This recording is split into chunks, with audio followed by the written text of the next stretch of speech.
May bagong update si Meta. Good news ito para sa mga content creator na hindi pa monetize sa in-stream ads. Tingnan nyo naman ito guys, ayan.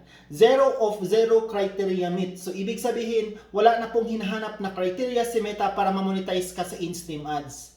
For invite na lang ito. Anytime pwede kang ma-invite. Pero pwede kang mag-request sa in-stream ads para magkaroon ka ng setup nito. Kung eligible ka na at kung pwede ka na. Sundan mo lang ang video ito kung paano. Ayan guys, dito na tayo sa monetization tools, dito sa in-stream ads. Earn money from Facebook for all of your well-performing eligible content. Pindutin mo lang yung arrow, ito yung makikita mo, I'm interested. Dito tayo magre-request kung eligible na tayo sa in-stream ads.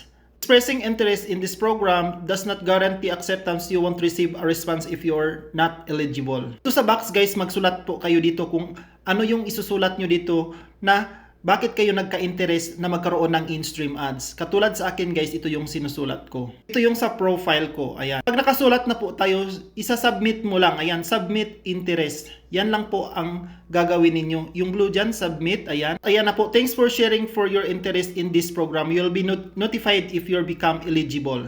Ganun lang po kadali guys. Pero nakadepende pa rin yan guys kung eligible na kayo na i-invite sa in-stream ads. Yun lang and have a nice day. Please follow, like, and share.